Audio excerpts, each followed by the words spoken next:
The Exorcism of Little Lucy and the Phantom Family.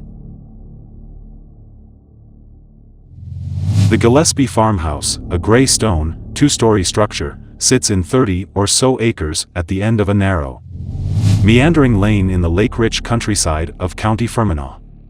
It was built 2 centuries ago by an ancestor of the present family. The visitor will find nothing remarkable about the property. There is the customary yard with its barns and outbuildings, dotted with farm machinery standing idle or at the ready, depending on the season. During September and October of that year, the Gillespies' youngest child, 8-year-old Lucy, was the focus of a number of very unusual visitors. It began one evening when Lucy was playing in the yard with her sister, 11-year-old Sandy, and brother Darren, aged 10 at the time. It was growing late, and all at once Lucy felt the cold. Lucy's coat was hanging inside the door, which stood open, as it generally did. She was bent over the coffee table by the far wall, her back to Lucy. For Lucy was in no doubt that the lady was not like other women. Lucy sensed that she was seeing one, in daylight, in her very own home. She was fuzzy round the edges. Lucy could not see her face, but had the impression that the lady was around her mother's age. The clothes were definitely from an other century, even young Lucy knew that. She was so intent on tidying the tapes that she did not register the presence of the child, not that Lucy wanted her attention. Lucy grabbed her sister's arm and shook it hard. Sandy sensed that Lucy was telling the truth, her whole demeanor said so. "Are you sure? Quick, come and see." Lucy grasped Sandy by the arm and propelled her toward the front door. It was open the last time. Lucy whispered desperately. "Bedtime." Lucy saw a ghost, Mum, Sandy cried excitedly. "There's no such thing as ghosts." "But it's true," Lucy protested. "I'd no wish to alarm the children." "Very well, Lucy," she said, "we'll have a look." "Fair enough." With that, Linda took her courage in both hands, flung the door open, and switched on the light, taking care to keep her eyes averted from the coffee table where the videotapes were stacked. Young Lucy was pointing. Linda got the children to bed and went back downstairs to put the kettle on. Linda had long given up tidying and putting things away in the playroom. That would prove Lucy's story groundless. "I don't have time for this," Linda thought. The children went to school as usual, Ian went off to work, and Linda, with much to occupy her during the day, tried not to dwell on the strange phenomenon. A week later, however, Lucy had her second vision. Sandy and Darren were at the table, still busy with their homework, and Lucy, who tended to finish hers before the others, was outside at play. Lucy was racing up the lane toward the house. While Linda did her best to calm her, the child kept pointing back the way she had come. He seemed to be as non-existent as Lucy's lady of the previous week. "There's nobody there, Lucy," Sandy assured her. Lucy began to sob. Linda knew that her children were not given to attention-seeking. "Then you can tell us all about it." Once settled and calmer, Lucy related what she had seen. "He was like a monk," Lucy said. Yet, of her 3 children, Lucy was the least excitable. She was a calm, level-headed little girl. "Children have fertile imaginations," he told Linda, especially at Lucy's age. Lucy was sleeping well and her schoolwork had not suffered. And the reason I say that is because, even though Lucy wasn't having any more visions, I just knew, that the strange woman was still in the house. But now she noticed that Lucy's bed was made differently. Linda shook her head in mild bemusement, left the room by and by, and thought no more about it. She questioned Lucy. "Lucy saw her twice, and we feel her in the bedroom as well." "What?" Linda was stunned. "Is this true, Lucy?" The child nodded. "Take your tea with you if you like." She brought Lucy into the front room and shut the door. She went past the door because the door was open, and she stopped and looked at me, but she had no eyes, Mommy, because her face was all fuzzy like the monk's. Linda stared at her daughter and feigned a smile. "She was praying, Mommy." "How do you know that?" Lucy screwed up her little face, irritated that her mother should ask such a silly question. "I want to see them as well, and I want to ask them what they're up to." Lucy nodded. "It's the mirror inside the door." Linda had placed a cheval mirror that had belonged to her mother in the girl's room. Perhaps the most unusual aspect of Lucy's case is the extraordinary variety of her visions, coupled with the fact that they could appear at any hour of the day, nearly always in broad daylight and usually when she was engaged in some activity or other. Lucy was in the room she shares with Sandy. Lucy sat down on her bed to slip into her sneakers. Because he was standing behind Sandy's bed, Lucy could not see his feet. Linda arrived breathless at the top of the stairs, to find a distraught Lucy once more insisting on the veracity of what she had just seen. Later that same evening, when she had finally gotten the children settled in bed, Linda decided it was time to tell Ian. Lucy will grow out of it. Linda did indeed share a most unusual gift with her mother, an ability to perceive things that others could not. Lucy's vision was of a battle-scarred veteran. Ian's words were causing Linda to think that the man might well have suffered a violent death on her property. Say it every day, and have little Lucy say it also. If you like this video, please help me by hitting the like button, subscribe to the channel and turn on the notification bell, so you will not miss any new videos like this.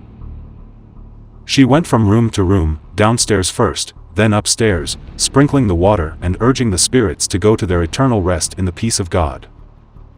Linda blessed every corner, sprinkling the water more liberally on the spot where she felt the visitor to be standing.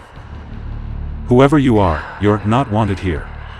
Linda fetched her rosary, got down on her knees by Lucy's bed, and recited the chaplet of the Divine Mercy, gazing all the while at the picture on the prayer leaflet that the priest had given her. Lucy saw no more phenomena, and Linda inwardly thanked God.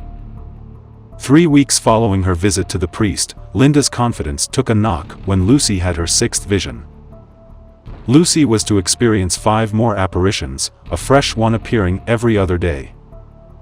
The first 3 were of an extraordinary nature, and again all were seen during the day, after Lucy had returned from school. Lucy and Darren were holding the rope while Sandy took her turn. On the 11th stroke, Lucy stopped. But Lucy did, and what she saw astonished her. Lucy says that the vision lasted some 30 seconds. At breakfast one morning, Lucy saw what she describes as a thin string of smoke coming in at the kitchen door. Lucy said nothing, but continued watching, perplexed, as it leisurely uncoiled itself again and disappeared back out through the door. "Are you all right, sweetheart?" Linda was observing Lucy as she prepared their lunches. "You know, Daddy, and I don't smoke." "I know." Lucy sensed that it was probably not the right time to tell her mother what it was she had seen. Lucy's next experience was the most bizarre of all. It was all a pale color. If there was blood present, Lucy did not wait around to check.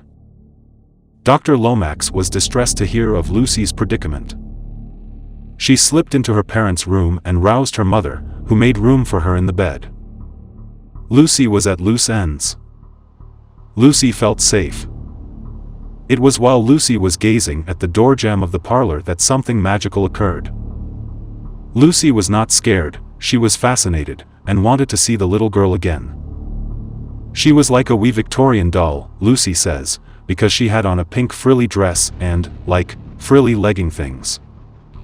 Lucy returned her attention to the little girl. The ghost appeared to Lucy to have been aware of her, had played peekaboo with her.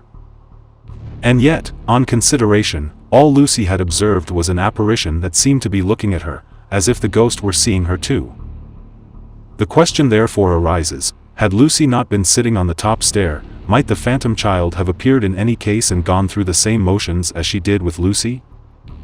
In other words, there is no good reason to believe that this new apparition was in any way different from the others Lucy had seen. On that very morning, Lucy was to see her 9th ghost. She was like a maid, Lucy tells us, because she had on a black dress and a white apron and a frilly cap, and she was carrying a big silver tray with cups on it. While Lucy stared in wonder, the maid began to move. Lucy describes the pool as a circle of gold, like the sun, but you could look at it, because it wasn't dazzling. "Sandy, Sandy, wake up," she yelled. It was to be the only time that she would share one of Lucy's enigmatic experiences. We thought we might test Lucy by asking a trick question. Lucy threw her eyes heave inward and replied immediately, "I told you, didn't I, that she was standing behind Sandy's bed, so I couldn't see her feet." It has to be said that, throughout our conversations with little Lucy, we were impressed by her absolute honesty. One of my less disturbing cases, I'd say. He goes on to explain that little Lucy's phenomena seem to conform to what is known in psychical research circles as a residual or mental imprint haunting. Lucy's ghosts tended to hover a few inches off the ground and walk through walls. It might be conjectured, then, that they continued to follow floor plans that existed in earlier times. It is believed that the psychic energy such apparitions emit can be picked up by individuals who are psychically sensitive. Lucy's mother is of the opinion that her daughter is psychic, and that this gift, or indeed peculiarity, has been passed down the maternal line. Prior to Lucy's experiences, there was no history of sightings. She found Lucy outside and, odd as it seems, the orange plastic duck she played with at bath time was lying at her feet. Lucy claimed she hadn't taken it from the bathroom, and her mother had no reason to doubt her. Did this occurrence confirm for Linda that her mother had indeed made contact? She was resting on the sitting room sofa when a circle of golden stars appeared in one corner of the room, whirled around for a few seconds, and then disappeared. "I didn't like the sound of any of that," Canon Lendrum continues, even though Linda was acting with what she believed were the best intentions, caring about where her mother might be. It was after that occurrence that Lucy began having her visions. The canon goes on to cite the incidents in Scripture that record the living making contact with the dead. In the first book of Samuel, King Saul requests that the witch of Endor, a woman possessing a familiar, a demon that does her bidding, commune on his behalf with the spirit of the dead Samuel. The former is suffering in hell and asks that Lazarus, the poor man residing in heaven, be sent back to earth. He reminds us of a passage in Deuteronomy, "Let no one be found among you who practices divination or sorcery, interprets omens, engages in witchcraft, or casts spells, or who is a medium or spiritist or who consults the dead." Asserting ownership, I'd say, then her praying by the wall and the monk praying also, trying to come to terms with the tragedy. We wonder if any of Lucy's apparitions congregated for the blessing, whether the canon was aware of any presences. He nods. "I celebrated a Eucharist with the family and prayed that she'd go in the peace of the Lord, where she could meet her loved ones again in the light of God's love. It is our understanding that it was more a cleansing of the house than a deliverance of Lucy. One can speculate that the lady whom Lucy had seen 3 times had possibly the greatest emotional attachment to the place.